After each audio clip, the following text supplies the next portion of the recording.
Hey, before we really jump into this deep dive today, just a quick reality check. We see the numbers, and more than half of you listening every single day aren't actually subscribed to Trend Media.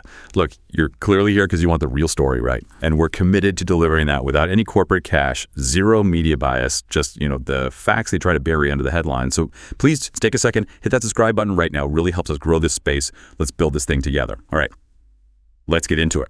Today, we are diving deep into something potentially massive, a real shift in the global financial world. The BRICS nations have activated this $100 billion emergency fund. So our mission today, we're going to cut through the noise, figure out what this fund really means for global finance. Why does the IMF suddenly look, well, maybe a bit shaky? Who might actually jump ship? Is this the first step toward a whole new BRICS money system? Plus, stick around. We've got some pretty bold predictions towards the end. So first things first, let's clear this up.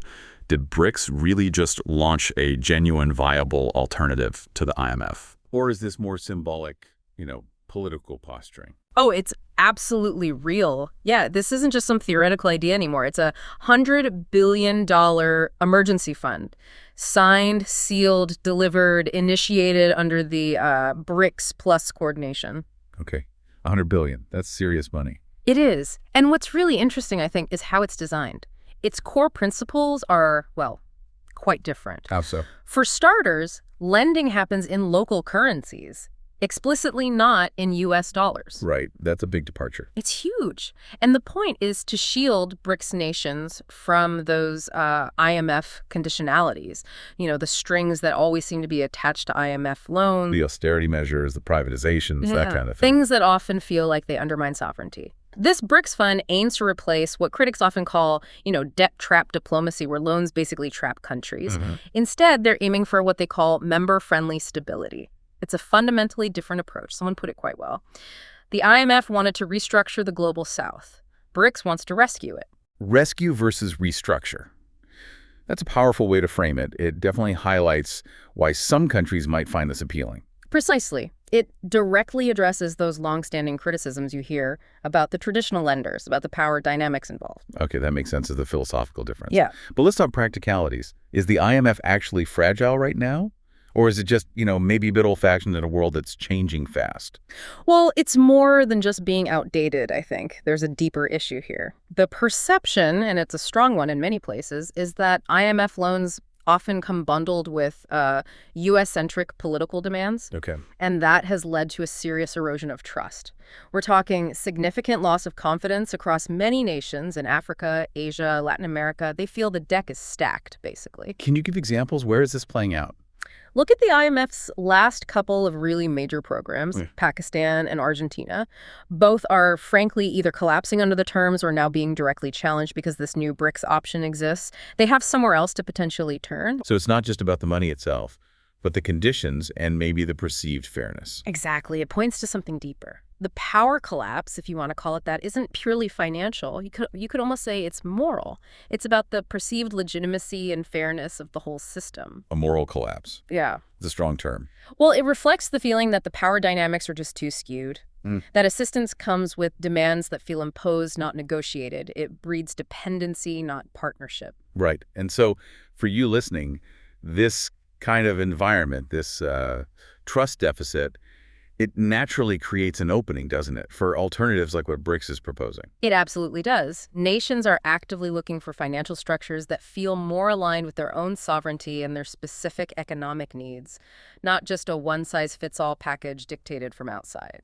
Okay, so if this BRICS fund is real, it's got a different philosophy, and the timing seems right given the IMF's perceived issues. The next logical question is, who's actually going to use it? Which countries are most likely to, make the switch or at least lean heavily towards this new option? Yeah, that's the key question now. Where will we see the first movers? You should definitely keep a very close eye on Argentina, Egypt, and Pakistan. Why them specifically? Well, all three are currently, you could say, pretty much strangled by their existing IMF debt obligations. The pressure is immense. Yeah. And then look at Brazil. Lula, Bolsonaro's successor, is already publicly talking about concepts like a multi-currency southern bank. The political signaling is there. So what's the underlying driver for these countries? What's the core motivation? Look, fundamentally, they don't want to feel like they have to go cap in hand begging Washington for funds. That's a big part of it. A desire for more autonomy. Exactly. And they want a lender that isn't going to demand they sell off their state-owned companies or key industries or, crucial national assets like oil reserves just to get financial help. So it's less about choosing an ideology, like socialism versus capitalism. Precisely. It's not really about that fundamental choice for many of them right now. It's simpler. What these countries want isn't necessarily a specific ism. It's escape. Escape. Escape from what they see as coercive loan conditions, escape from external dictates on their economic policy. They just want more control over their own future. That really puts the real-world pressures into perspective. Yeah. It's not abstract. It's about survival and sovereignty for these nations. Yes, and that's a powerful incentive driving them to explore these new avenues that BRICS is opening up. Okay, this brings us to the bigger picture then. Yeah. We're talking about a $100 billion fund now. Is this just an emergency stopgap? Or is this really the first brick, let's say, in building a much larger BRICS banking structure, maybe even the whole new monetary system down the line? Oh, 100%. This is absolutely the start. Think of it less as a standalone project and more as step one in a very deliberate multi-phase strategic plan. A multi-phase plan. Okay, what are the phases? So phase one is what we're seeing now, the emergency lending mechanics, getting that $100 billion fund operational, providing that immediate alternative lifeline. Got it. Step one, emergency cash. What's next? Phase two, and this is critical, involves developing an alternative credit rating system. Challenging Moody's, S&P, Fitch. Exactly, because the current global credit rating agencies are often perceived, rightly or wrongly, as having a Western bias. Their ratings directly impact how much it costs a nation to borrow money. Right, so an independent BRICS system could rate countries differently based on different criteria. Potentially, yes. It would allow BRICS nations and maybe others who join to assess risk and economic value through a different lens. That could be a game changer for borrowing costs. Okay, phase one, lending. Phase two, credit ratings. What's phase three? Phase three is the really ambitious part, the development of a digital BRICS currency. Wow. Okay. And crucially, the idea is that it might be backed by real assets. Think gold, maybe oil, other commodities, something tangible, offering a direct alternative to, fiat currencies like the dollar. Backed by assets. That sounds like a return to older ideas almost. In a way, yes, but using modern digital technology, the whole progression, phases 1, 2, 3, it's designed to be slow. It's methodical. It's not a sudden revolution. It's more like gravity. It's just coming. Slow, methodical, like gravity. I like that image. It highlights the long-term vision here. And it underscores that fundamental ideological difference we touched on earlier. Some argue the existing U.S.-led banking system was perhaps unintentionally or intentionally built to control countries or at least exert significant influence. BRICS, on the other hand, is framing this as building a system so that countries can never be controlled in that way again. It's about financial sovereignty, fundamentally. So for you listening, understanding, this isn't just about a $100 billion fund. It's about potentially witnessing the birth of a parallel financial architecture with really far-reaching implications. Absolutely. It extends way beyond just emergency loans. This has been fascinating, really breaking down the mechanics and the philosophy. But let's look ahead now. Based on everything we discussed, these trends, these shifts, what happens next? Can you give us, say, 5 key predictions for the near future? Okay, yeah, let's try to crystallize this into some forward-looking points. 5 predictions. These are based on current trajectories, of course. Things can always change. Understood. Lay them on us. First prediction. Expect that BRICS emergency fund to grow significantly. I wouldn't be surprised to see it reach, say, $250 billion by 2026 as momentum builds and perhaps more nations join or contribute more. Okay, expansion of the fund. Makes sense. What's number 2? Second, Argentina. Given their situation, it seems highly probable they will default on their current IMF terms. It's just looking increasingly unsustainable. And as that happens, expect them to lean much more heavily into BRICS lending. It becomes their primary lifeline. Argentina pivoting fully to BRICS. Okay. Third prediction.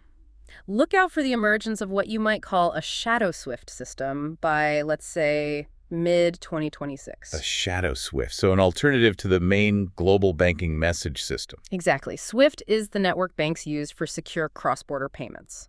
Building a parallel system, maybe using blockchain or other tech, would be a major step in creating that independent financial infrastructure, bypassing the existing channels, which, as we know, can be used for sanctions. A way to de-dollarize transactions and avoid potential sanctions. That would be huge. Okay, number 4. Fourth, the IMF isn't going to just disappear. Expect them to try and rebrand to find new ways to assert influence. One likely avenue is through environmental or climate change-related funds, using green finance as a way to regain relevance and, well, leverage. Interesting. So the IMF fights back through climate initiatives potentially. And the 5th prediction. This one might be a bit more controversial, maybe. But 5th, don't be surprised if you see major Western financial players, think Goldman Sachs, think Wall Street, quietly, maybe even secretly, start investing within these new BRICS systems or related ventures. Really? Why would they do that? Wouldn't that be counterintuitive? Because at the end of the day, money often follows opportunity. If there's profit to be made, if these systems gain traction, capital might flow there regardless of the geopolitics. Because, let's be honest, money never really has loyalty, does it? It goes where the growth is. Wow. Okay, those are 5 pretty potent predictions. Yeah. Fund expansion, Argentina defaulting to BRICS, a shadow SWIFT, IMF rebranding via climate, and even Wall Street potentially dipping a toe in. Lots to watch out for. Definitely game changers for how you'll need to interpret economic news going forward. Absolutely. So we've covered a massive amount of ground in this deep dive. We've gone from, is this BRICS fund real? Yes, it is. To why the IMF seems vulnerable, to which countries might be first in line, and even mapping out this potential multi-phase plan for a whole new monetary system capped off with those predictions. It really does feel like we're watching a potentially momentous shift. The established financial order is facing, well, a very real challenge. People often think collapse just means chaos, destruction. But sometimes collapse just means you get a clean slate, a chance to rebuild something different. A clean slate. And in this emerging picture, you could argue BRICS is the one holding the candle, lighting a potentially different path forward. That's a powerful closing thought. Is this the end of the IMF's dominance? Or just the beginning of a new kind of financial Cold War, maybe? How do you, listening, see this playing out? Let us know your thoughts. If this conversation pulled back the curtain for you, even just a little bit, on these huge global shifts, then please do subscribe to Trend Media. This is where we try to make sense of it all. This is where systems get exposed. Thanks for joining the deep dive.